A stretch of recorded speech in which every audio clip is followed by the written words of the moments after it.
Hello. Hello, hello, hello, hello, hello. How is everybody doing? Welcome, welcome to Devstream number 9. Sorry noises. Hello. Okay, hopefully you all can hear me. I bet you heard my noises. Hello. Okay, great. Hi, everybody. It is I. In case you don't know, my name is James Penca, right there, creative director of Titanic, Honor and Glory. And you are watching Devstream number 9. Number 9, for you Beatles fans out there. So yes, today we're talking a little bit question and answer stuff. I apologize. We had a great topic lined up, and we just had a hard time getting everything together with the special guest and all that stuff. So we decided, instead of just like not having a stream at all, we would just have a little Q&A, a little light, casual Q&A. As you can see, we are not. I'm not in my usual room. I am not by my Titanic model. Oh, thank you. Hey, we got a super chat from Jake. Jake, coming soon, surrounded by yellow stars. As always, everything with THG is coming soon. So part of the reason we're doing something a little more casual this week is currently in my sphere of the world, in my little in this house I am in, we are currently in the midst of getting ready to host 150 people for a big party. I'm getting married a week from tomorrow, so and it's happening here. So I've been in my off time from working on the game. I have been painting a lot, painting a lot of railings and doors, and just making things look nice. So when all the family and friends come visit, we have a nice, beautiful little home to welcome them to. So part of that, sadly, was I had to take my little office apart. We had to move my Titanic model into a different room, and I had to take my desktop apart because people are going to be staying in that room. It's a whole thing. So I'm currently sitting on a bed, if you can't tell based on the jerkiness of the computer. I found the quietest room in the house so I could do this little stream with you guys. I might as well mention, since we, yes, the whole of Philadelphia will be there. So because I am getting married next weekend and then going on a honeymoon immediately after, I will actually be not around for the first time since April 10th, and really for the first time since October of last year. I'm not going to be thinking about Titanic, Honor and Glory starting on Wednesday of next week. Monday and Tuesday, I'll be working very hard on the game. There's a certain deadline on Wednesday.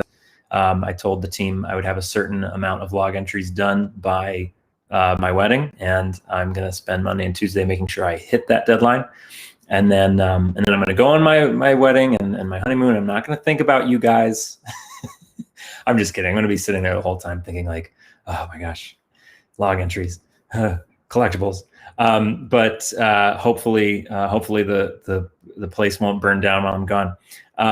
So with that in mind, though, keep in mind, this means that in 2 weeks, when we would usually have Devstream number 10, we're just not going to have a Devstream in 2 weeks. I apologize. It's our first time. Can you believe that, though? Like, we did 9 in a row. Finally, we have to cancel one because, again, I'm having a rather significant life event.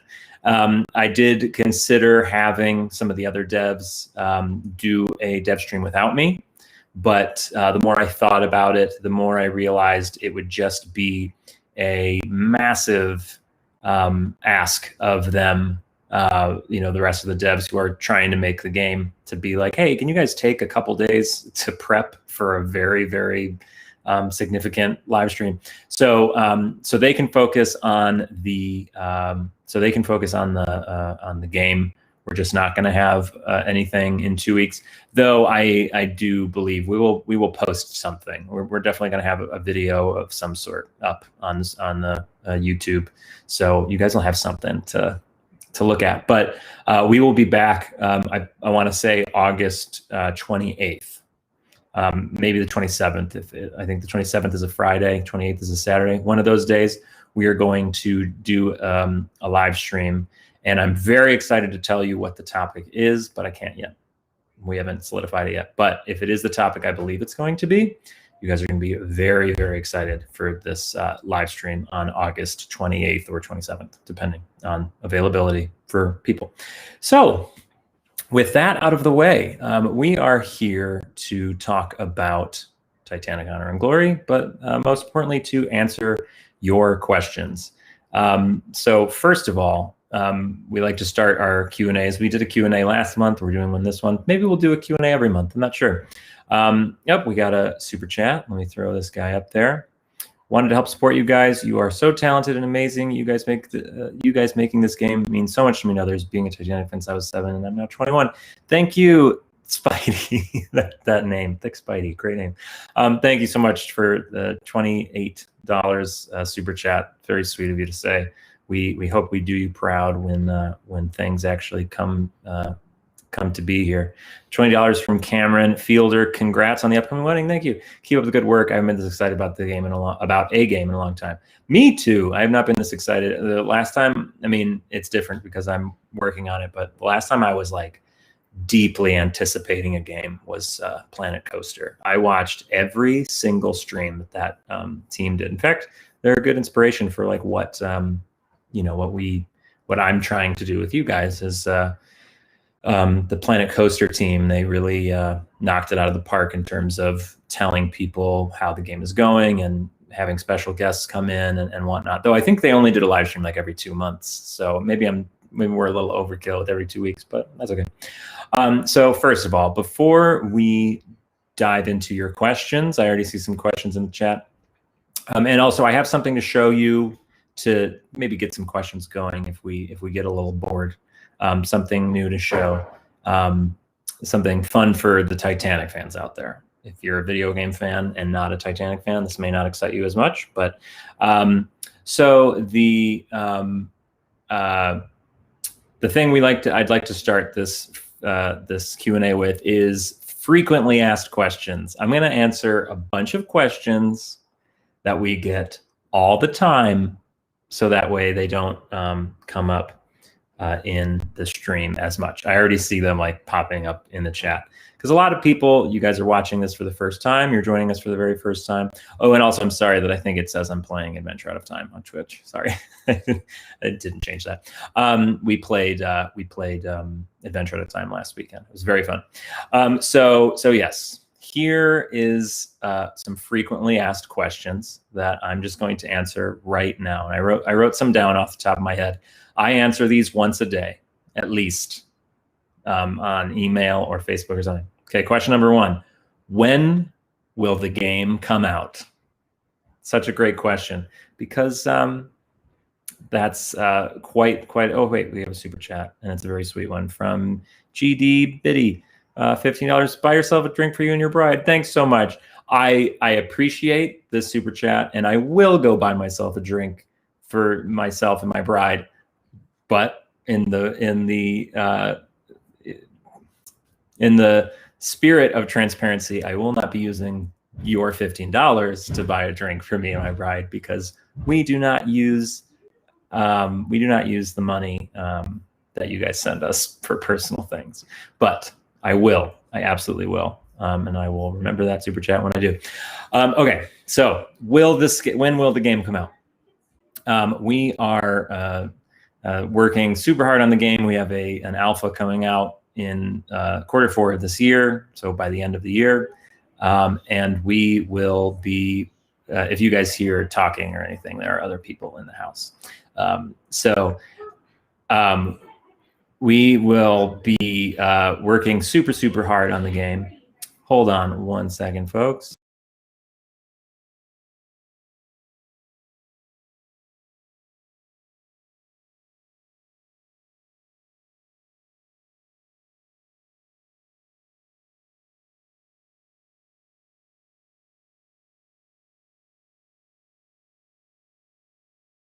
Okay, sorry about that.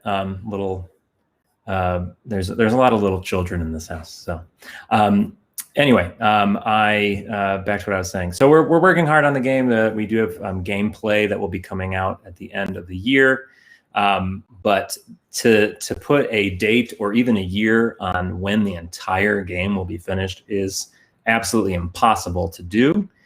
We have said I feel like we said once it would come out in like 2016 or something like that, way before I was even part of the project. But we always said that it would take about 2 years, a year or 2 years after we got investment. And as many of you know, we have recently decided to forget about investors and investments and just focus on making a game that we can make on our own with the budget that we make from YouTube, from the store, and from Patreon, from all of you guys, which we appreciate. But that just changes everything completely. So our goal right now is to our dream right now is to focus on releasing this alpha, the beginning of the alpha, get through B deck, have you guys enjoying the game for the first time, and hopefully with that, the attention around the game will grow, our budget will grow, our Patreon will grow, and it'll be a little snowball effect, and we'll be able to have a full release as soon as possible. That's the main goal at the moment. So great. So that's frequently asked question number one. The next most asked question: will this game come out on console? So the way video games usually work, particularly games developed for PC specifically, like ours, is we are aiming to release on PC, and we will obviously, if we release on PC and there's just this incredible response and the world, we win Game of the Year somewhere, like, oh yeah, of course we'll try to do a console. But the jump from PC to console is pretty intense to have. So I wouldn't expect a console release anytime soon. What is more likely is a Mac release, but that's also very difficult if you know the limitations of Macintosh computers. So we are focusing on PC right now. Apologize to all the console gamers out there. I myself am a console gamer. I do both, but console's my fave. But we will do our best. Obviously, we always do our best, but we have no plans at the moment to focus on that now, at the very least. Okay, next major question. People ask, what happened story mode, or why did you cut the story mode? Or we got a question yesterday that was, why don't you just why can't you do a story, that sort of thing. We did not, we cut the story mode we were working on previously before April of this year.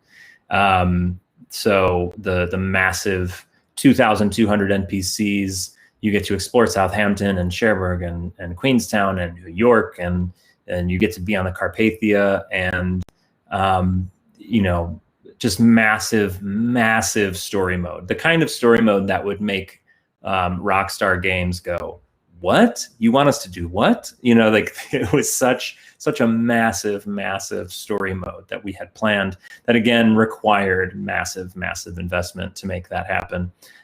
Even to do a game with 100 NPCs and one explorable city and one explorable ship, that's enough on its own. So we removed that idea from the game, and we are now focusing on the ship. Focus on the ship. But that doesn't mean we won't have a story mode one day. We'd love to have a story mode. I have a plan for a story mode that the team has seen, and we've all agreed upon this story mode. And it is on the bottom of our list of priorities, but it's on our list of priorities. That does involve giving you guys a story mode one day. To release this game on consoles is something that is so far down the line that it seems like we aren't even going to think about it. story mode is close enough and reasonable enough that we are thinking about it. I will say that. So it's not as out there as like a console release, or knowing what our release date is going to be. So yeah, story mode is not canceled by any means. Just a rethinking of it, a refocusing of it. And then let's see. And then I guess another frequently asked question we get is, what's taking so long? I totally understand, you guys. I have been waiting for this game just as long as a lot of you have. I was a fan before I worked on the game. And I do consider myself a fan first. I mean, one of the great benefits of working on the game has been I get to be a part of it, and I get to see the updates as they come in, as opposed to when they're ready for everyone else to be seen. And so I know it's been such a long wait. But we do get a lot of unfair comparisons. The most common comparison we get is, why is it taking you so long to make a ship that only took 3 years to make in real life? To which our response is, Harlan and Wolff built Titanic in 3 years with 14,000 employees, and we are trying to build Titanic over the last 8 years with about 10 employees, just 10, not 10,000, just 10 people. So no, we are not Harlan and Wolff, but we are doing our absolute best. And then of course it's been months, maybe even a year since anybody on our team has claimed to be that we are some professional video game company. At the end of the day, we are a team of mostly volunteers. We are a team of passionate Titanic people who are doing this in our free time when we're not working at our day jobs. And so we are doing our absolute best. And we hope a big reason that we're doing this alpha thing, instead of just making you wait for the full game, we're going to release this alpha at the end of the year and build from there. Hopefully that will generate interest and generate a higher Patreon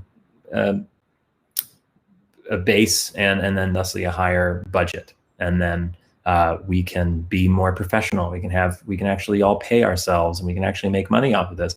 Because and this goes along with another thing that we hear a lot, is people thinking that this game is a scam or something.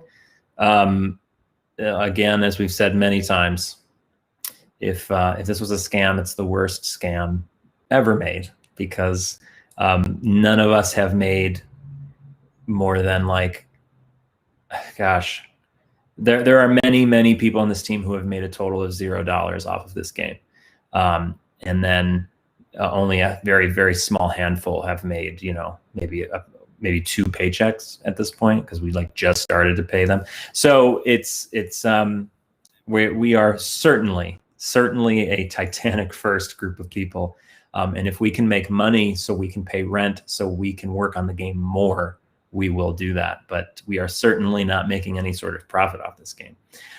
So those are just some of the usual go-tos from fans. But I know a lot of you guys don't need to hear those, because from what I'm gathering from comments on YouTube, comments on Reddit and whatnot, the people who needed to hear those answers aren't watching right now. We get a lot of people who complain that we aren't very transparent, and we don't tell our fans anything. And I know we used to be that way for sure. But over the last, since April, I think we've been very, very transparent. And then I say that, and their response is, "Oh, I don't watch your streams." Okay, well, if you don't watch the streams, then you don't get the transparency. So that's the way that is. Okay, so here we are. Enough with the frequently asked questions. I have to move my leg. It's falling asleep. Okay. We got a super chat. Super chats go on the screen if you're interested, from Shane Ramsey. For the hard work you guys are putting in to the grand old lady. Let's support these guys and gals. Thank you so much. Very nice of you, Shane. Yes, we do have super chats open if you definitely want your question read, because super chats are a great way for us to keep ourselves going and make this game happen. So I'm going to go back and start looking at questions. And once we go through a couple questions, I am going to show you guys something that I'm working on. Again, for video game fans, it's not like a new area or a new like gameplay thing. It's the thing that I do, which is the writing portion. And I just want to show you guys the kind of detail that we're going into. I've written 80 log entries, and I'm going to show you 5 of them for fun, just so you guys can see what is going on. So, all right, I'm going to go back to the top of the list here because they start to disappear after if I ignore them for too long. Hi from Germany. Hi, Sebastian. Hi from Sweden. Hello, Tobias, I suppose. Let's see. Congrats. Thank you, everybody, for saying congrats for the wedding. Don't do it. It's a trap. That's funny. We do get that a lot. We do get that a lot, but it is not a trap. I've been wanting to get married since I was a very little kid. I was like a hopeless romantic my whole life. So I cannot wait. Okay. Okay. Okay, here's a good question. First question from Skillapino. Do you think the menu concept will come to light in the real game? Also, I adore what you're doing with the game. Thank you so much. So what the menu concept that they're talking about is our menu screen. In fact, just for fun, I can show it to you again because it's so good, you guys. I'm so proud of what Derek and Luke did with this. So let's watch it just for fun, and then you guys can hear what I'm talking about.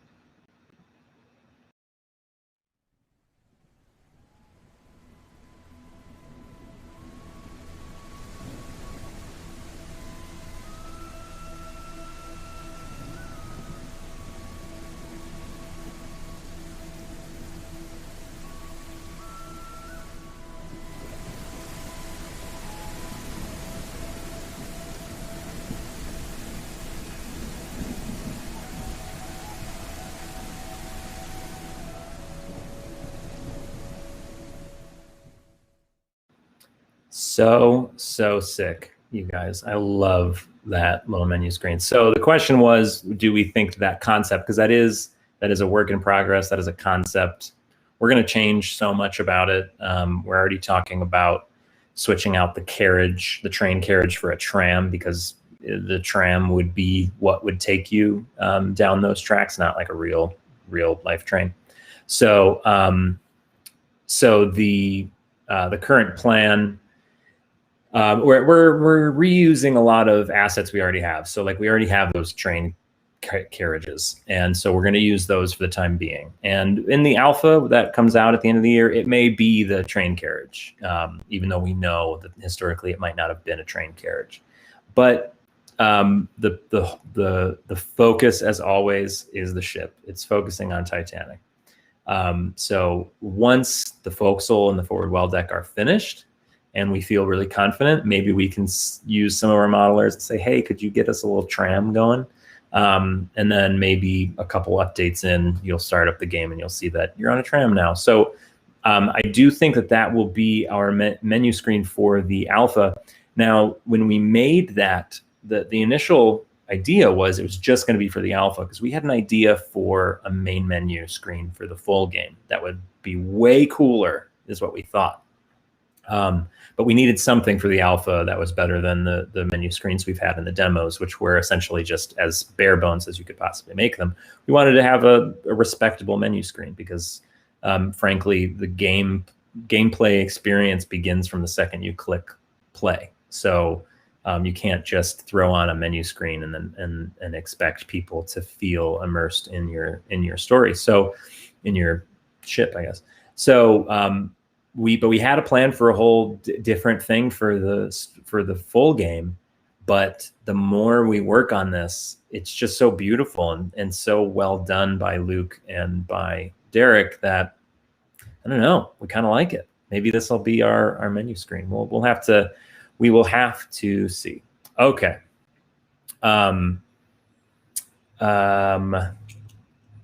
So here's a good question, and this is one definitely for me. This is from Ingo. How about a gaming mode where you can choose a passenger class, and after boarding the ship, you can only stay in your own class, like in real life? So that's a great question, because it's a great idea, first of all. So while we aren't doing a story mode right off the bat, NPCs are not something we're focusing on, this is an interesting idea that is something that we have considered, in that when you explore Titanic, what are you when you explore Titanic? Right now, in the alpha at least, you are in Belfast while the ship is under construction. Excuse me. So you're you could imagine yourself as like a news reporter. News people would be given tours of the ship. They could take pictures, and then you could write about it in the newspaper, and it would be great for White Star Line. It'd be great for Harlan and Wolff, the publicity of it all. So you can kind of imagine yourself as one of those. So you can kind of go anywhere. But once the ship is finished, or more finished, that we can put her out to sea, and you're exploring Titanic at sea, there might be a world where you can imagine yourself as a passenger. So if you select a certain class or a certain cabin to spawn into, there could be a mode, or just like even just an option in the main menu screen to like select how strict do you want the class rules to be, so you can see what areas you would have been restricted to, because we don't always know. For example, if you grew up playing Titanic Adventure Out of Time like I did, the whole boat deck is available to you, and you can just run around it. I was surprised to find later in my research career that the aft portion was dedicated to second class, and the middle portion to first class, and then the officers at the very front. So interesting thing to learn. So that's some interesting stuff that could be dived into. I don't know. That's weird. Okay, I'm seeing some console stuff. Here's a good question from Shipbuilder 1912. What happened to the store? I can't find the website. Our website is up and our store is up. So I'm not sure what link you're going to. Perhaps somebody in the chat can put our store link up. Our website is not finished, but the store is up and running. So you can get on there and buy some merch. It's a major way how we support the project. So, but yes, we have had some, our website has been coming along. So I'm still working on that. All right. Looking for more questions. Sorry to whoever's the question. I know it has absolutely nothing to do with Titanic, but, and then I can't read it because it has nothing to do with Titanic, so we can't talk about it. Okay. Will this game on PS4? Already mentioned that. Something to do with, yes. Okay. Bro, when will the game be released? Love it. Already answered the question. Hopefully everybody was there for that. Lots of questions that we already answered. Here's a great question. This is super important. Which ship is best, Titanic or Olympic? Well, Titanic sank, so Olympic did a little bit better job, but I think we're all here for Titanic. There's no video games about the Olympic that I'm aware of. I think that's kind of all you need to know. Okay, question. Here's a great question. What has been the toughest part to model so far? I am aware that at least the part that has given our modelers the most headache, it's a good kind of headache. It's a hardworking kind of headache. And that is the grand staircase, of course. Constantly changing, constantly learning about it. It's so intricate and so iconic, and it needs to be very perfect. So that one, but that question was from Hyperdog 456. More console questions. Okay, whoever was asking about the store website, hopefully you found the link, because it is right here. Thanks to Matthew DeWinkler, our executive producer, for putting this out. That's our store website for the question that was going around there. Okay. Okay, this is when I put you guys on hold. Okay, full game release in 2069. Hopefully not. All right. So here's a good question. I mean, this is obviously, will syncing mode be due before 2023? So, and that's from Andreas. Thanks for the question, Andreas. Obviously we can't put a date on the syncing mode, but I will say it is higher. It's very high up on our priority list. What is a Titanic game without a syncing mode? I mean, come on. It is. Oh, hold on one second. Oh man. Let me know. Have I been? Well, I guess I'll just keep doing this. You guys can hear me, okay? So that's all that matters. I think maybe I might not be using this microphone. Let's see. I'll change it. Let's see what happens. I forgot to do this before. How about now? Can you folks hear me now? And is it better or worse? I'm going to have to go all the way to the bottom. Let me know if the if my microphone's better. I can't believe I didn't think to turn it on. It's better, but also quiet, I'm hearing. Okay. I'll move it closer. I can't believe I did that. I bothered to much quieter for me. Okay, I will talk louder. So I should be talking louder anyway. But yeah, I bothered to set up this whole thing and I completely forgot to do it. Here's a good question, or a super chat. I mean, $5 or €5, sorry, from Rocket Numbers. I'm looking forward to the alpha. It is important to remember the past and the lessons learned. I could not agree more. We have more super chats that I missed. What is a stream without Monskar? €25. Thank you so much, Monskar. Every single stream. Matthew DeWinkler donated his own money to the project, as always. I am in the chat. Matthew DeWinkler is in the chat. Here's another question from the Sixth Night Guard, $5. Will we be able to interact with NPCs and potentially be able to insult them? As I mentioned earlier, we are not focusing on NPCs at this point. We are focusing on the ship. The most important character is Titanic. NPCs, as you all should know, or maybe you don't know, NPCs are incredibly difficult to add to a video game. The modeling of it all, the programming of it all, human beings are very complicated. It's very similar to how you might be able to draw an object with it. Like you yourself might be able to draw an object, but try drawing a human being and it's just way, way harder. So it's very difficult, very time consuming, very budget consuming. So we're trying not to focus on NPCs right now. Though your desire to insult NPCs is very interesting. What does that say? I'm just kidding. Okay. Let's see. I had to jump down just to make sure that you guys could hear me. Here's another question, or a super chat from Shane, $5. I can't wait to explore B-Deck and see all of the cabins upon cabins upon cabins. Yes. Me too. That's how I feel as well. Here's an interesting question from Takara Racer. Can we fall into the funnels? That could mean one of two things. Can you go to the top and just jump down?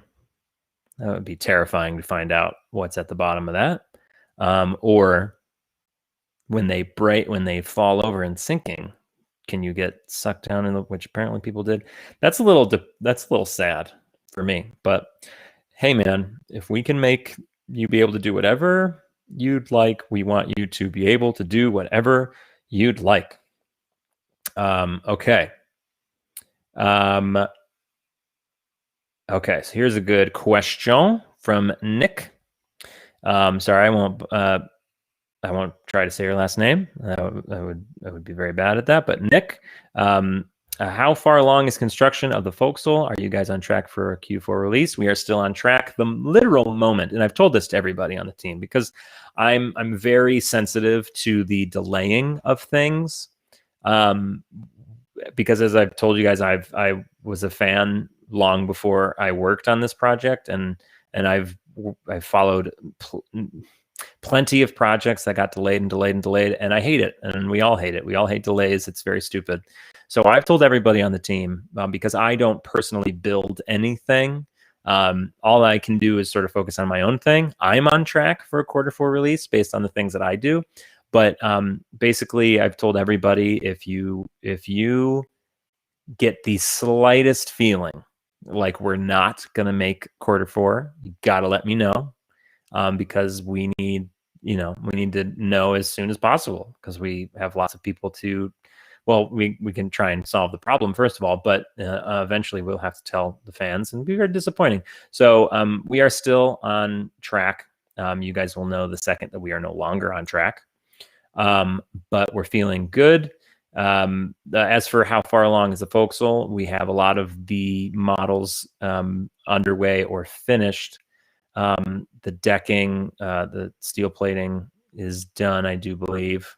Some things haven't been started yet. I don't believe the railings have been started, or there's a handful of things that haven't been started yet, but we're still doing well. The log entries are finished. I know that, because that's what I do. Cool. Eric Hernandez asks an interesting question. What sinking theory are you guys aiming for? That's going to be up to Matthew DeWinkler, who is our executive producer and probably knows the most about Titanic than anybody on the team. And I, because I'm certainly into the Titanic. I've read a lot. I wouldn't know the sinking theories by name or who came up with them or whatever. I will say whatever we end up going with will be the version that we believe is the most backed up by evidence, obviously. So yes, we will use the one that is the most historically accurate, in our opinion, at least. And if we can include at least the information that where we got the information from, or what the other theories are. I doubt we'll do a whole, we've gotten this question before, will you have multiple sinking theories in the game so you can like see the sinking in a bunch of different ways? That would be awesome. Obviously, just depends on how hard it is to program the ship to sink, because I already know that just to do it once is going to be difficult. Just to have one time where the ship breaks in half and you can still walk around on it, it's a complicated programming nightmare, I'm sure. So to do it multiple times might be a lot to ask. But if it's not a lot to ask, because again, I'm not the programmer, this is a question for Derek, then let's do it. But so yeah, whatever the research says is what we will go with. Okay. Good question from Trevor. Will this be a digital game, digital only, or will it come out on a CD? It will absolutely be digital only. Unless again, there's if it is the most popular game ever made, of course we'll do crazy things like make CD copies of them. But there are very few games that still do that. Go to a GameStop and try and find a PC section. They're usually limited to like 2 boxes now. Last time I saw a PC game in a GameStop was like when Skyrim came out, and like obviously you got to have Skyrim. But yeah, I remember the days when you go into a GameStop and there was a whole wall for the N64. There was a whole wall for the PlayStation. There was a whole wall for PC games. If anything, the biggest wall was the PC wall. And there were just all these boxes, and the boxes they were a box, but they had a flap on the front so you could open it like a book, and it had all like the screenshots and the details to it. Those were the days.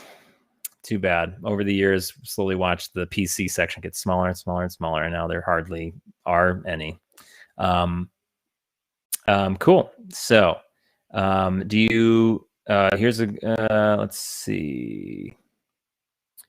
I love this question. Is this the same person who asked the other question?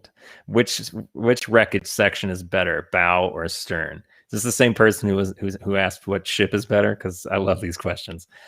In my opinion, I actually think obviously the bow is better. It's more preserved and we can actually make out what it is. Though I do think the stern needs a little love. I'd love more images of the stern. I feel like it's under appreciated.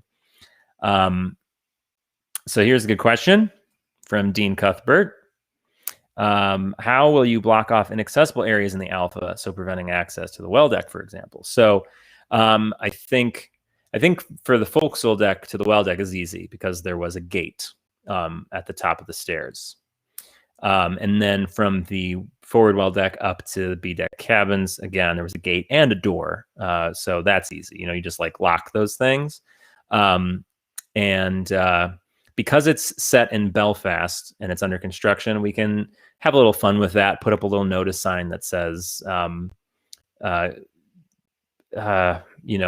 guests of Harlan and Wolf are asked to remain off the forward well deck, for safety reasons or whatever. We can have fun with how we keep you out. Now, further on in the ship, if it's like, it gets a little more difficult because there are some spaces that, like the grand staircase, for example. Like, let's say we release the B deck landing of the grand staircase, and we've talked about possibly releasing more of the grand staircase. Just because it's the grand staircase, you might as well just release all of it, kind of thing. But like, let's say we're just going to release the B deck grand staircase. How do we keep people from going up the stairs?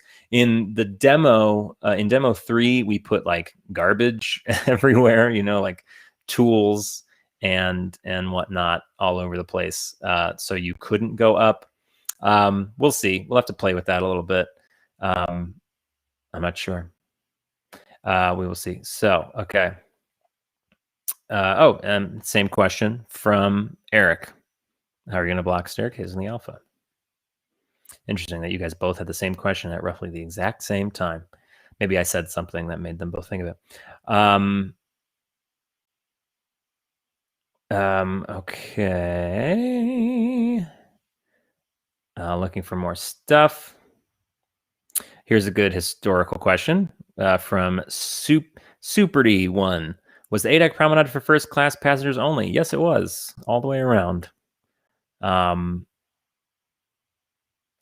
I'm missing something. No, it's the whole thing is first class, which did allow for an interesting situation. So usually, I'm going to move my other leg now because now it's falling asleep. Okay. I'm getting old. So usually, first class passengers higher up on the ship, second class passengers a little bit lower, third class passengers all the way to the bottom.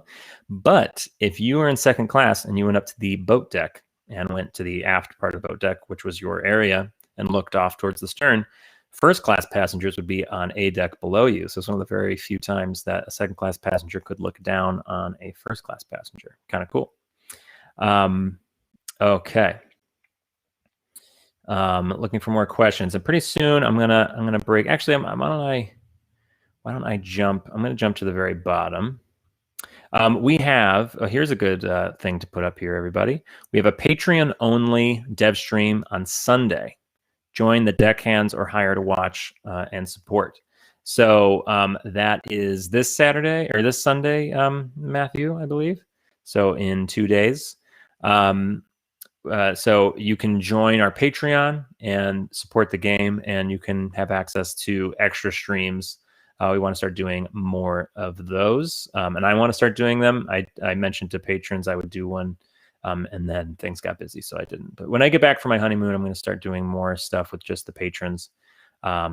So yeah, so definitely consider joining. You can join our Patreon for, I think it's like the lowest you can donate is $2 a month, and we appreciate every single bit of that. If you have that in your budget, definitely do it. Or you can also do an annual one for, it's like $24 a month, I think, or for the whole year, $24. I'm not sure. Don't ask me details about money because I don't know. That's Matt. Okay. Okay, we have a question. Let's see. No, I don't know that question, or I don't understand the question, so I'm not going to put it up. Okay. Oh, good question. can you still play the game in VR? So what we're planning on right now, probably when the alpha first releases at the end of the year, there will not be VR capabilities, but we will definitely bring VR into the game by the end of the free alpha. So when the free alpha ends, which is all of BDEC from stem to stern, it will remain available while we build the rest of the ship. So you never have to pay a dime. You can just have BDEC to yourself. And then we want to add VR capabilities to that at least. So there is a free VR experience happening. And then we will, as we've mentioned many times, we will continue on from there. And we will, hold on, I just want to make sure I'm not ruining anything. I get messages from people on, if I get a message on Discord, okay, nothing important, I don't think. Cool. Good question here from Captain Mikey. Will you guys in the future attend any more Titanic conferences? We absolutely will. We will not be at the one that's coming up in August, just schedule wise. And we want to focus on the game, to be quite honest. Going to a Titanic conference takes a lot of our attention and time. And we're trying our best to focus on the ship and get the ship done. So no, we are not going to any. We're not going to the Titanic conference in, is it Pigeon Forge in August? But in the future, we'd love to. We're also talking about maybe doing one ourselves. Okay. Looking for more questions. Oh, okay. Here's a cool, interesting question from Ed Reed. Jim, that's me, I think. I invested in the 2-part book of Titanic, the Ship Magnificent, and have learned so much from it. Would you recommend this to others? Guys, it's such a lovely book. I always have it in the background of my office when I'm usually in it. Lots of great information in there. It's a great jumping off point for your own research. You can read TTSM, as it is known, and get inspired to look up more and more and more. It's kind of like a nice, it has like everything you could want to know, and pretty good detail. We particularly love the second volume of it because it's all the interior stuff. Let's see. Oh, geez, I hope I didn't miss any more of these. Super chat from the 6th Night Guard. Will we be able to set the ship's clocks? That's a really interesting question, because we have talked a lot about that. Yes, you will be able to set the ship's clocks. Now, the thing is, you'll have to wait until we get to where the master clocks are on the ship. You're not going to be able to go up to a clock, in the grand staircase and like honor and glory crowning time and just move the thing. You'd have to go to where the master clock is, just like they would in real life, to change the clocks. Here's another one. Okay, I got to make sure I'm catching all these. From Nikita, $5. Will the engine order telegraphs have animations? Every single thing that we can put an animation to, we will be doing it, or at least attempting to. So the telegraph, I think that's an easy one. You can kind of, it's a simple animation. I feel like we can manage it. We'll get a good sound effect for it. But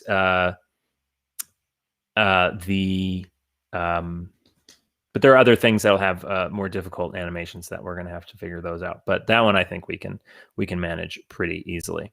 The Ship Magnificent, it is a marvel, but also has some mistakes. Yes, it does. Every Titanic book ever has mistakes in it, because at the end of the day, we'll never know the total truth.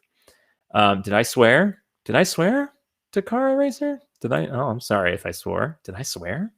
I swear a lot, and I try my best not to swear on the streams. Hopefully I didn't say anything terrible. But yes, it does. I love when people call me Jim. It's so weird. No one calls me Jim.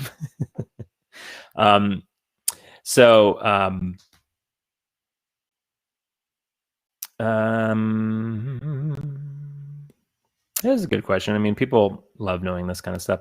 Is there any particular reason that stands out to you as why it's been proven so difficult to attract big-time investors? It's actually, you made a combo of words that sounded like a swear almost. Yeah, I don't think I swore. I feel like I would have registered that I swore. The reason it was so hard to find investors, it wasn't hard to attract them. People were very interested in the game pretty constantly. But the tough part is is just when you've never made a video game before. It's a big reason why we did Titanic, was to prove that we can make a video game from start to finish, put it on Steam, people will buy it. There's a main menu, there's a voice actor in it, there's animations in it, that sort of thing. But it was just really tough to, it's hard for people to give so much money to a group of people who are just doing something that they're really passionate about, but don't have as much experience in. So this is wild and crazy. Looks like we got a huge super chat from Carl. Carl, thank you so much for this massive super chat. I absolutely love the work you have done. I explore Demo 3 regularly. That's awesome. I do too. Hopefully you turn Robin off when you explore. One question I do have is, do you still have unoptimized, maybe is that the word? Unoptimized versions of the models? You guys obviously put a lot of effort into the carvings. This is longer. I'll have to just read it to you guys because it got cut off. You guys obviously put a lot of effort into the carvings, but the end product is optimized. Do you maintain the original work you have done? So if I'm understanding this correctly, yes. So we do have an issue with optimization. It's a tough product to have optimized and whatnot, because obviously Titanic is super beautiful and super detailed, and the carvings, the wood carvings, even just like the ceilings, Jacobean style ceilings, I think is what it's called, in the dining saloon. There's just so much detail that we're trying to include, because it's there and it's in photos and we want to include it. But with every single little line and every little shape, it adds data to the game, and the bigger it is, the harder it is for your computers at home to run it. So we do have a tough balance. The two things I will say is I think we're very good at optimizing in that, like, you might see a whole bunch of rivets on a wall and you won't even realize, because they are 3D-ish looking rivets, it looks like it's a whole model of a rivet, but it's actually just an image it's like flat. We've shown them off before, our rivets. There's some that it's like I'm not great at describing it, but they're like half model, half just like an image. So we kind of get away with it because it's such a small detail, and there's so many of them. It's easy, it's easy to cover it up. But also Unreal 5, that should have been one of the frequently asked questions at the beginning. We do plan on moving to Unreal 5 when it comes out. It's really easy to transition from Unreal 4 to Unreal 5. You essentially just load the models into the next engine. It does require some tweaking, but for the most part, it's an easy transition. So it's not like it's going to add a year to the production just to move to a new engine. But in Unreal 5, they have some incredible optimizing capabilities. You may have seen some, we made a video or Kyle made one and I showed it on a stream of the candelabra from the D-deck landing of the Grand Staircase, like multiplied times 3 million or something. And it had like 1 billion polygons in it. I don't know. I'm not great with the terminology. And it works fine. So Unreal 5 has really, really nailed it. So we're excited to see what the capabilities are there. So while we are, the optimization is important to us, it is not, it's not impossible for us, which is nice. Here's a good question, and then I'm going to show off something I brought, and then we'll maybe wrap it up pretty soon. Will every cabin be fully complete, as in furniture, panels, and beds, or will some have work stuff inside them, since Titanic wasn't fully finished when she sank? That's a great idea. Yeah, because we do hear a lot that Titanic wasn't fully finished. If that is true, maybe we can try and model that a little bit. But I've also heard people describe that the Titanic being unfinished is not always, it's not, maybe not quite in terms of cabins unfinished. I do know there was something with a bathroom that didn't have pipes in it. I don't know. That's something for the historical people to decide if we do something like that. But yeah, so if we do that, that's a great idea though, to have some unfinished rooms just for the sake of telling that story. Cool. All right. That's good on that. I'm going to show off just something that I've been working on. Yeah, Kyle says a bathroom that had uninstalled faucets, I think. So there were some examples of Titanic being unfinished, but just like all things with Titanic, it gets to that point where people take a story and they run with it, and then it becomes Titanic was half finished when it sank, and it's really just maybe two different like survivor accounts. One person says a faucet wasn't finished, and one person says they think they saw a painter on board, and then it just becomes the narrative of Titanic. And that's the danger with Titanic stuff is, there's two people who said they saw something, and it becomes the narrative of Titanic because it gets people to click on articles. Okay, so super chat 35 ZAR. I'm not sure what ZAR is. I'm excited to find out though. Jonathan Wright, thanks for seeing my earlier non-super chat. How successful was Britannic improving your abilities to investors then? I think it was good. I think it served its purpose. Excuse me. In fact, I'm pretty sure it was one of the bigger reasons that we got pretty close to investment right before COVID, and then COVID kind of ruined everybody's lives, much worse than it ruined any of our project. But it was good, and I think it was the most important thing. I think it proved to us that we could do it. I don't know if it was South Africa. People say, okay, very cool. Thanks for the South African donation. Cool. So yeah, we. I forget what I was saying. Oh yeah, I think Britannic did a good job in that it helped us with that. So helped us get a little confidence. Here's another reminder. Dun, da, da, da. There's a Patreon only Devstream on Sunday. Matt DeWinkler will be hosting a Patreon only Devstream. So that basically means he's going to be showing off whatever he is working on, I assume. And you can see the progress. So speaking of showing off things, let's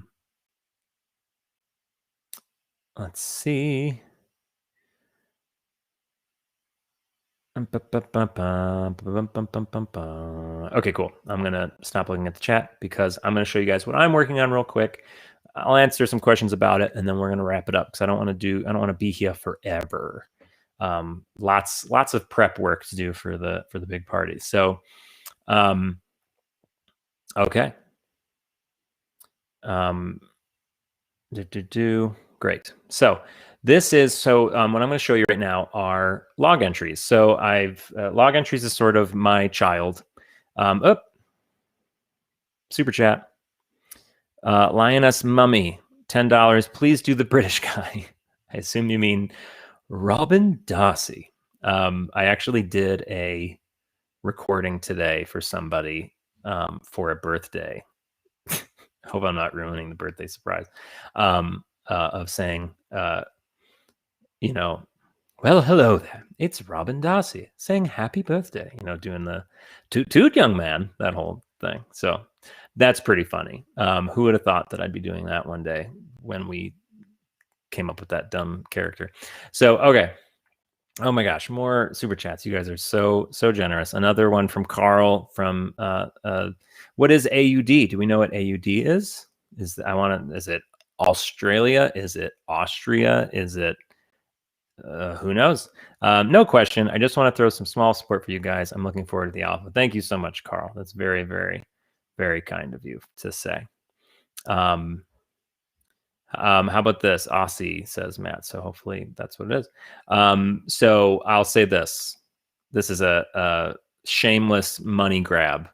If you guys have something you want Robin to say, super chat. Send us a super chat with a quote, and I'll say it, whatever it is. No swear words. All right. What was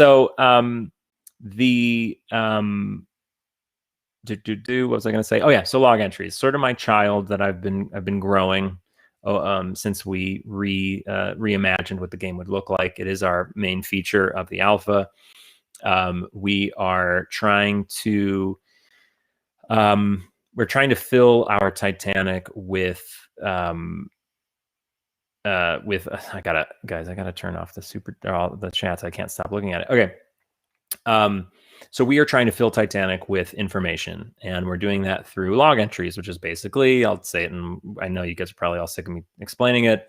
Every object, every room, everything on the ship will have information attached to it that you will find in your logbook once you discover that item. So I have written 50 log entries for the forecastle deck and 35, I think, for the forward well deck. Forward well deck is not completely finished, so that's why I say 35, because I'm not sure. But there will definitely be 80 in the alpha, unless, this is a big unless, and as I've mentioned this before, if we put them all in and it just seems like there's too much going on. For example, you go up to an object and you try and click on it, and there's just so many log entries around it that it's like you're trying to click on the one that you want to hear what this is, but it's behind something else. You know, if it just ends up being overwhelming, we may pull back on it a little bit. But right now, our max log entries for the forecastle deck, for example, is 50, and then 35-ish for the forward well deck.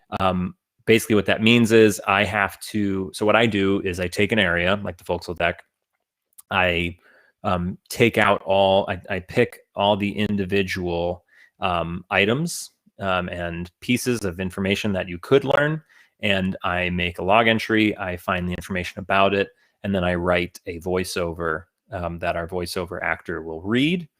No, it will not be Robin. It will not be me. We have hired a voice actor who is actually from the Belfast area, which I think is going to be awesome to have the real accent.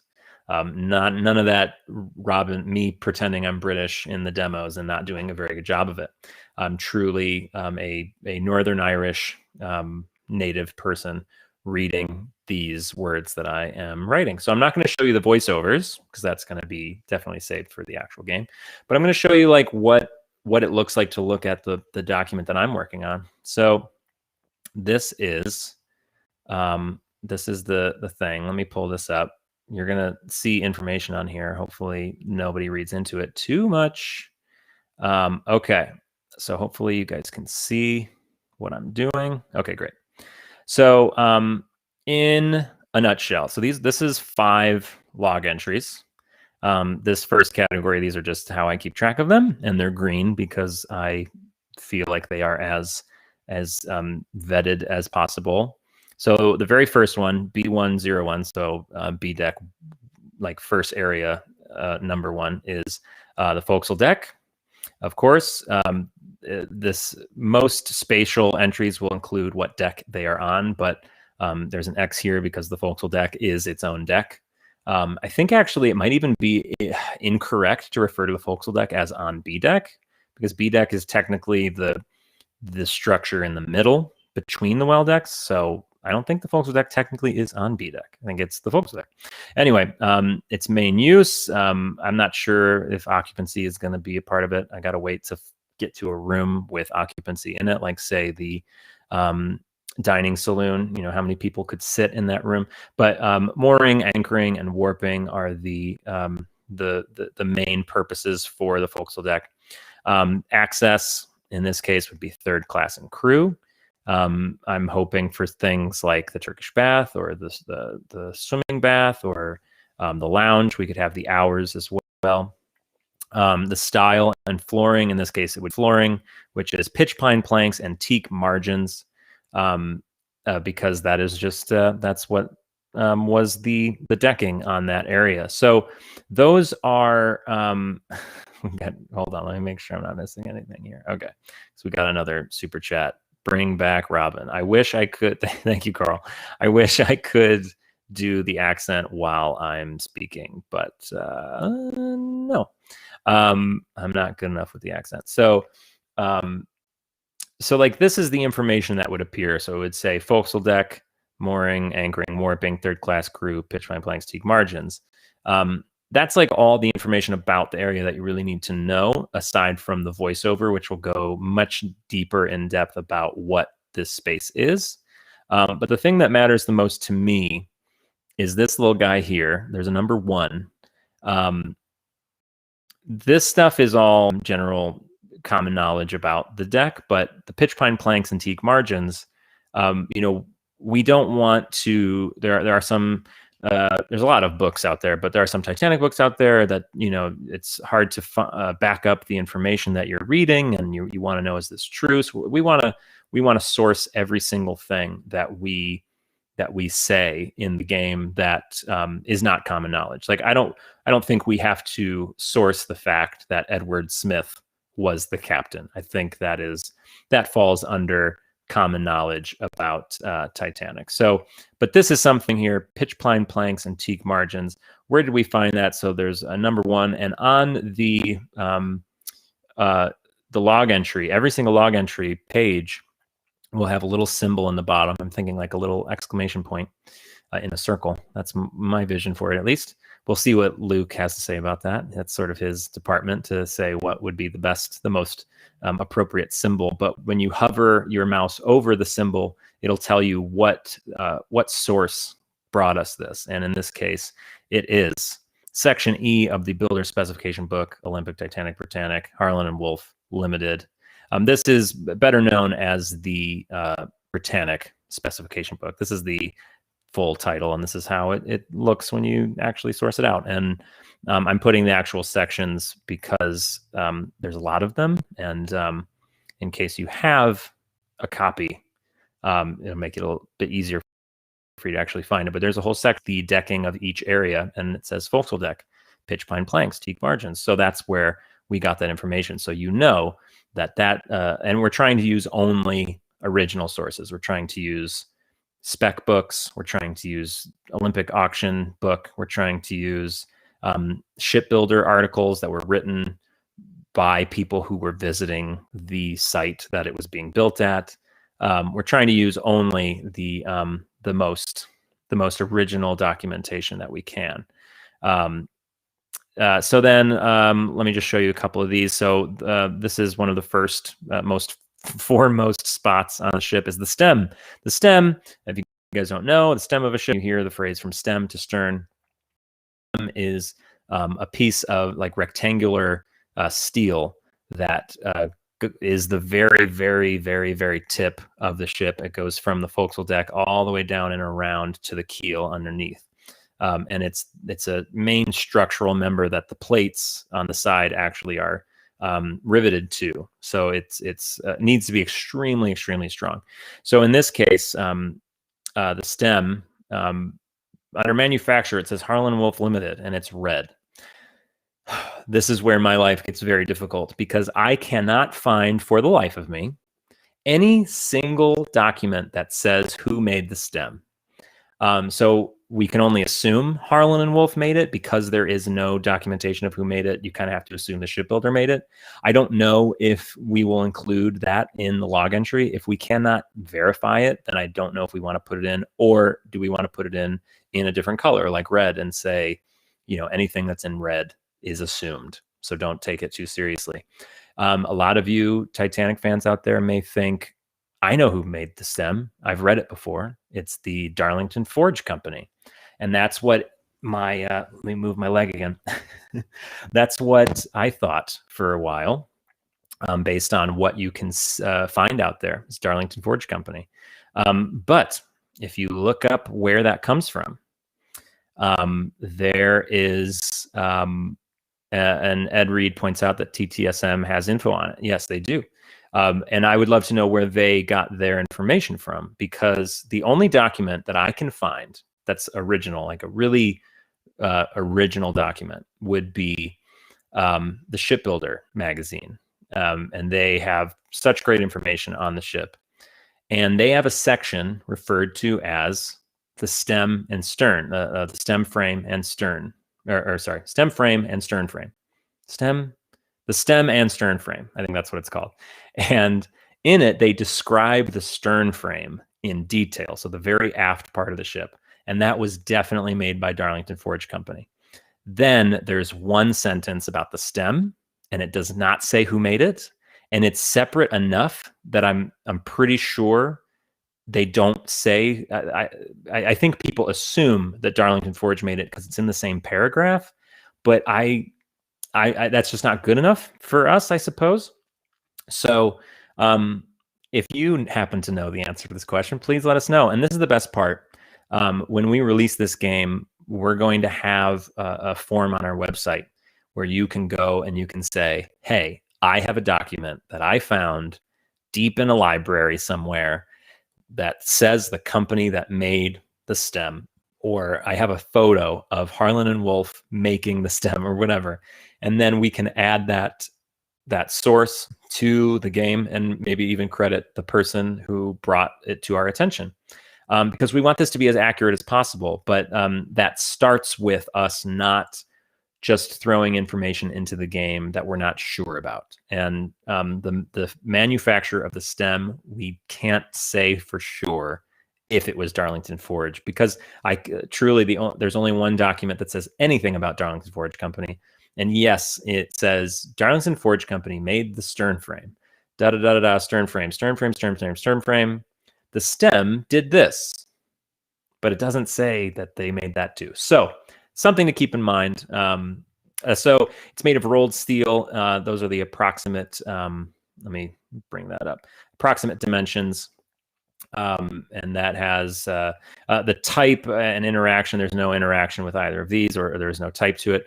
But the rolled steel comes from our first source, and the approximate dimensions come from our second. And if you check out this, the first source is White Star Triple Screw Steamers, the Shipbuilder. So this is the special issue of the Shipbuilder that has so much great information about Titanic in it. We will source this a lot in this game. The Shipbuilder Press. This is just, I know it's a lot, but this is how you source stuff as officially as possible. A.G. Hood was the editor of the Shipbuilder. And then our second source is the shell plating plan, the original shell plating plan. So that's where you get the dimensions from. So then, the bow chock, if you guys don't know what the bow chock is, just to use something that everybody understands. When Jack Dawson says, I'm the king of the world at the front of the ship, and Fabrizio is standing right in where the railing bends at the front, and Jack is standing up on something, I believe what his feet are on are the bow chock, is the bow chock. It's the two little hooks that come out of the hull pointing to the stem. It's just another fair lead where ropes can be used, can be pulled up. So that is a piece on its own. Again, Harlan and Wolff knows that's our best guess. Cast steel, the type is it's an open chock. If you look up what a chock is, there are closed and open chocks. This one's definitely open. And the interaction with it is to fly the pilot jack, because in the bow chock is a little hole that a teak flagpole could be put in, and the pilot jack, a flag, could be put up. And there are very few photos of, I think there's only like 2 of Titanic's bow chock being flown. And so there's, but you can see what the pilot jack looked like flying from the bow chock. Here's a super chat from Giorgio, $5. Where did the wood for the Grand Staircase First Class Lounge come from? I don't know. I'm not there yet. But who does know? Likely Matt DeWinkler. Maybe Matt can answer your question in the chat. I don't personally know off the top of my head. So yeah, that's sort of that. And, these are the sources of all of that, if you want to look into that yourself. We, again, are using as original information as possible, but every now and then there's just a source that we can't go, there's no information on, but there are people like great historians in our community, Art Brunschwager, who has a whole article on Terma about the flags. It's a fantastic article, and it's very well done. And so I feel comfortable using it. And if we find something more original, we will use it instead. But it's just very well researched. It seems to me. And then bollard cast steel, 21-inch diameter bollards. They're ventilating bollards. So this is interesting. So just to show you what goes into researching this, the reason we know that the bow chock and the bollards are cast steel is based on Section D of the Britannic specification book. It'll say in one sentence that all fairleads and bollards are made of cast steel, and then on the next page it'll say fairleads, and then it lists all the fairleads, and on it says bow chock. So okay, we can assume that according to Harlan and Wolff, the bow chock is a fairlead. The fairlead's made of cast steel, so that's enough for me to believe that the bow chock is made of cast steel. That's pretty sound to me. But something like the bollards were ventilating. There are pictures of the bollards. The bollards, by the way, are those the black posts that are used for mooring. They're sometimes more appropriately termed bitts, I believe. But some of the bollards have a dome on the top that could be lifted up or unscrewed to be used as vents from below. And there are pictures of some of them, but like, how do you know which ones are ventilating and which ones aren't? Because some of them aren't. But there's a ventilation plan that shows which ones aren't, and that's where we got that from. And then lastly, the telephone. There's the company of the telephone. It's in a brass casing. The type is loud speaking, and you can hopefully you'll be able to move the entire telephone between the two mounts. There are two spots on the forecastle deck that the phone could be in, and you can move it between the two, and then you can call the bridge. I don't know, no one will pick up because you're the only one on the ship, but you can call it. So this is sort of what I spend my day doing. Again, there's 80 of these already, and they have definitely caused me some headaches, but that's part of the fun. So that's what I'm doing at the moment. I just wanted to show you guys something this week. We don't have like a new model to show or a new air, we can't wait to show you guys like actual footage or images of what we're actually working on once things are starting to come together. Currently everything is still in the, this person's building this person's building that. We're waiting for the day that we can put it all on a deck and take a picture and show you. Trust me, we will show you as soon as we can. So yeah, that's just sort of the stuff that we are working on. I just see if there's any good picks or any good questions. Yeah, I know, Kevin. Great point. I call myself Robin Wood, and yet I don't know the kind of wood. Ugh. I see some people have been answering the English oak, that says. So I think, and I'm getting a bit laggy. That usually happens around an hour and a half in, so I should probably sign off. So everybody, thanks for joining. Thanks for joining. I'm seeing just so many questions like, when is the game coming out? Such a funny question. Great. So it's been a nice little evening with you guys. A little more casual than usual. No special guests. How about this last question, just because this is a good question to ask from Skidoo. Do you plan on including photographs inside the log entries where applicable? There are log entries that we are referring to as visual log entries, which are all based on photos. So you will find a photo on deck somewhere, and you have to go to the spot that the photo is taken. Not every picture of Titanic is it super obvious where it was taken, so it might take a little bit of searching, but when you find it, you will be able to see the visual log entry and have that added to the book, which will be all about that photo, who's in that photo, who took that photo. So there's a whole photo based log entry, and then the fourth and final log entry is testimonial, where you'll find testimony from people. And when you find them, not only will you hear their testimony read by a voice actor, as if coming from their real voice, there is their information as a passenger will be added to your book. So here's a reminder: Patreon only Devstream on Sunday. Join us for that, patrons, or join us on Patreon if you aren't a patron already. Join the deckhands or higher to watch us, to watch that and support the project. Patreon is our main source of income these days, everybody. We aren't waiting on a magical investor anymore, which is quite a relief, by the way. It's so nice to just focus on the game. So great. You know what? I believe we promised a giveaway, and I didn't follow up with anybody on it. So I'm just going to go rogue here and just say, yeah, we're going to do a giveaway right now. Let's see. I need a trivia question about Titanic that we need to answer. I'm not great with coming up with trivia questions like last minute. So maybe Matt DeWinkler.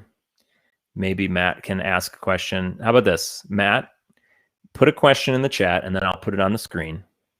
And the first two people to answer, hopefully one on YouTube, one on Twitch, will get something from our store. No word yet on what it is. We'll pick something fun from the store, something that you don't have. Also, if you won the thing last time, we did a giveaway last Devstream, and I can't reach the two people who won. So, contact us. And if you win this giveaway, contact us, because I can't really reach out to you. I can message you on YouTube, but it's weird. So definitely reach out to us, send a message to our emails.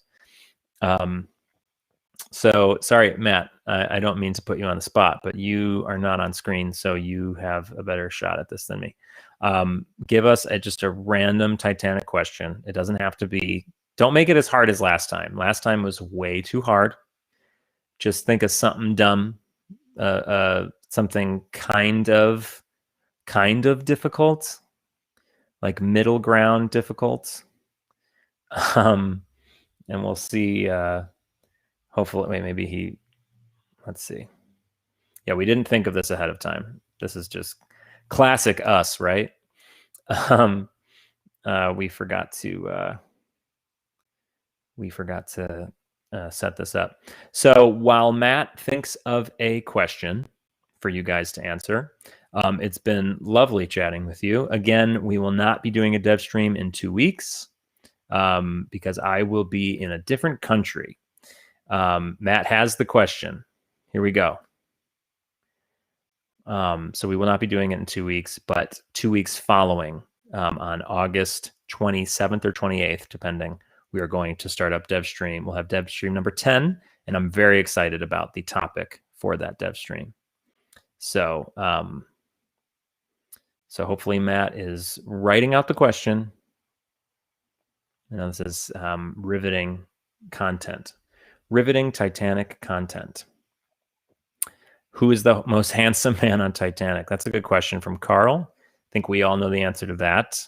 It was Robin, until he saw a picture of me in the third-class dining saloon. Not everybody found that. It's a hard one to find. Hybrid Dog got it. Robin, obviously.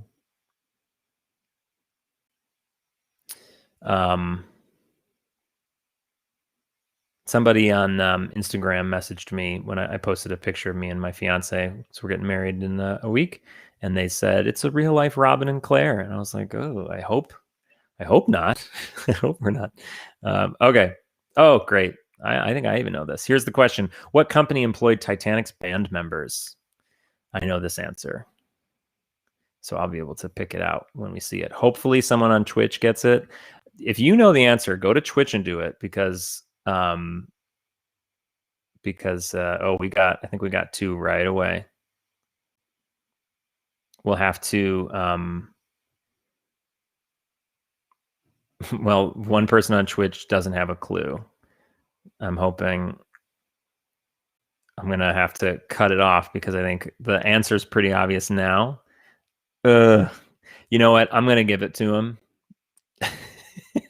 This is very easy to cheat, but I think we're going to give it to him because it's funny if they did cheat, to be honest. So it looks to me, and Matt, you'll have to tell me. It looks like the first correct answer was from Ronnie Hontush, CW, and FN Black. I do believe that is the correct answer. I know Matt will have to verify that. But the thing is, if you're on Twitch and you could tell that seemed to be the right answer, you could just like copy and paste it. But it happened just quick enough that I'm going to give it to Launch Our Rocket on Twitch for CW and FN Black. Hold on, let's see. I could have been copied and pasted. Oh, but I love it. I think it's funny because I love it. I don't condone cheating, but if you have the smarts to think that looks like the right answer, I'll just copy and paste it. I think you deserve something for that. Okay, and we like to give something to Twitch and something to YouTube. So Launch Our Rocket. Let me make sure. Matt, did they get it right? I want to make sure. Yes, Ronnie. Okay, cool. So that's the correct answer. It happened quick enough to me that it's not cheating if you search for it, but it is cheating if you search for it. But most of the time, it takes long enough for you to search it that, probably not. And Ronnie got it right away. Ronnie got it before there's no way they could have searched it. And then, okay, cool. Great. So guys, no, I don't think this was hard. I think the reason last week's was hard was because there were so many options, and it was also confusing because the question was, who did Purser McElroy dine with? And like, I don't know, he probably dined with a lot of people. I think we know that he dined with 5 people. I don't know. This one is just cut dry. There's an answer to this. There's no question about the answer to this. So I don't think it was too hard.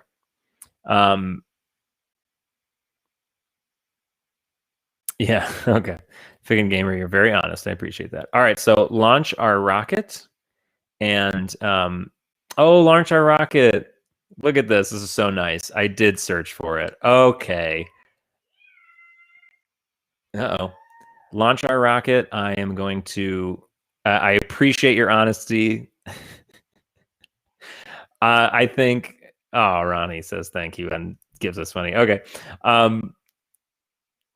Here's the thing. Launch Our Rocket. Reach out to us. For your honesty, we will give you a smaller prize.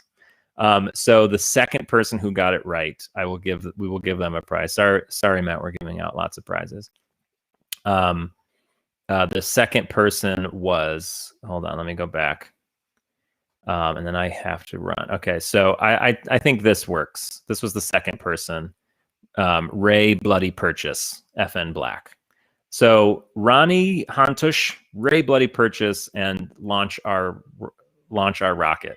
Please reach out to me on any site.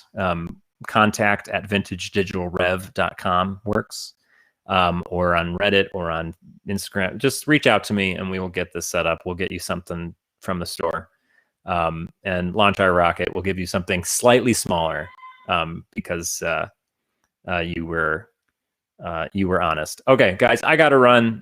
More people just arrived. So again, in 2 weeks, we will not be doing a dev stream, but there will be things to do and things to see. Join our Patreon. There's a dev stream just for patrons on Sunday. Join our Patreon in general. And you thought you heard a cat. It was actually a human being yelling. So I do have to go. So this was fun. So we talked a little bit. You got to see some progress in terms of log entries and how detailed they are. We do have 80 of them at the moment, and God knows how many there will be by the end of at least the free alpha, not to mention the whole thing. And we answered some of your questions, and thanks for all your great questions, everybody. So you will see a little less of me in the next few weeks. If you have to contact me for any reason, Monday and Tuesday are my last 2 days before I have to sort of focus on the wedding and focus on everything else. So thank you so much for joining. We will see you in Devstream 10, which will be at the end of August, 27th or 28th, or we'll see you on Patreon. So thanks, everybody. Bye-bye.